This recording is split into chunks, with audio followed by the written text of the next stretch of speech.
Welcome, flip clock fans. It's time to take a closer look at the Stancraft Digital High Time clock. We'll talk a little background, some history, and take a look inside this flip clock with a twist. When looking online, you'll quickly find that the High Time clocks came in regular alarm clocks in addition to 3 variants of the digital clock. According to what seems to be a page from a sales brochure, the Stancraft Digital High Time clocks could be found in a Burl Wood look finish, model number 7661, white number 7663, and brown number 7667. The Burl Wood style retailed for $49.95 and the others $39.95. On this brochure you can get a look at the other High Time clocks. You'll find a large number of these on eBay at any time. According to this sheet, in 1969 Stancraft Products introduced the first High Time ceiling alarm clock with its unique feature of projecting the time on the ceiling in large digital numerals. Since then, the High Time line has been greatly expanded to include many more styles and price points, and has been an instant success wherever shown. Every High Time clock has an insistent alarm, switch for the projection beam, and is UL listed. Isn't it high time you checked it out? Looking more closely, you will often find a few different names associated with these clocks, including Stancraft or Stancraft Products, of course, but also Saxon Industries, Brown & Bigelow, Standard Packaging, and even Hoyle. That's why on some packaging you'll see the ace of spades representing the famous Hoyle brand of playing cards. So what's up with all these names? Brown & Bigelow was originally founded in 1896 and, according to the New York Times, was known as the world's largest producers of calendars and other printing and advertising specialties, with headquarters in St. Paul, Minnesota. Among the various forms of art prints produced and distributed widely by Brown & Bigelow was the famous A Friend in Need by Cassius Marcellus Coolidge. In 1960, Brown & Bigelow merged with Standard Packaging. The merged companies going forward were officially known as Standard Packaging, which in turn was acquired by Saxon Industries in 1970.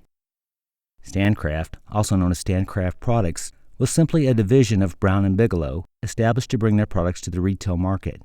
Stancraft marketed many types of games, and Hoyle was Stancraft's major brand name for games, including playing cards. Hoyle became such a strong brand name due to the playing cards that after 1975, the division name Stancraft Products was changed to Hoyle Products.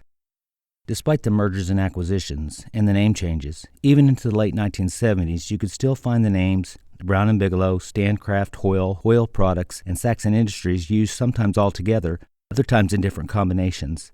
Most likely, attempts at name recognition for marketing purposes was the reason these names were applied to the clocks. Regarding the digital High Time, clearly Stancraft is not a clock company. Almost certainly, these clocks were not even a product of Standard Packaging or any Saxon Industries company anyway, and were likely made in Japan. What we do know is that the High Time digital clocks feature the well-respected Japanese-made copal mechanisms. Now let's take a closer look at the Stancraft Digital High Time flip clock that we have here in Flip Clock Fans Studios. Right away, you'll notice that this digital High Time is not as big as you might suppose from online images.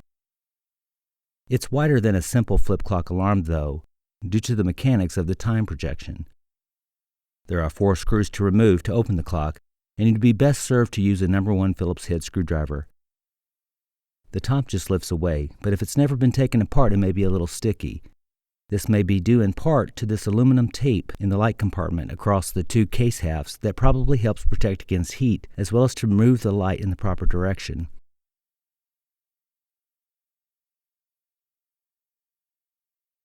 Here on the top, you'll see the projection lens assembly. When I looked at one of these clocks in the past, I noticed that it was glued in position and was not intended to be adjustable, so that maybe a user could fine-tune the projected time. However, on this clock, I broke it loose and discovered that there are indeed built-in ramps to allow fine adjustment. I believe that adjustments were done in the factory for an average ceiling height, then the assembly glued in place. In any event, I learned that you do not get much change anyway when moving the lens up and down, so you'd be better off not risking breaking this loose. But I'm glad I did just to see what it was all about. Here you can see the fine copal mechanism. It's a customized one though, because you have time adjustment on this side in addition to an extension that will rotate the time wheel. On this wheel you can see very, very small depictions of the time. If you look closely, the method of projection is clear.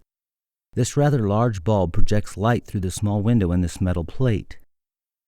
The light passes through the wheel, projecting the image on a mirror that sends the image up through the lens assembly. One thing the makers did well was to seal off the light compartment so that there's not extraneous light throughout the clock or into the room. But a poor design turns out to be the very same feature. The light compartment is so well sealed that the heat generated will often warp the light door. Thankfully, the clock has a switch to enable or disable the projection lamp. Still, many times online you'll find a clock for sale that's missing this door. So there it is, the Stancraft Digital High Time, a relic of the 1970s that can be frequently found online, but often missing a key part.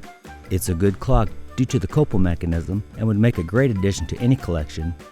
Just don't use it too much. Well, thanks for taking the time.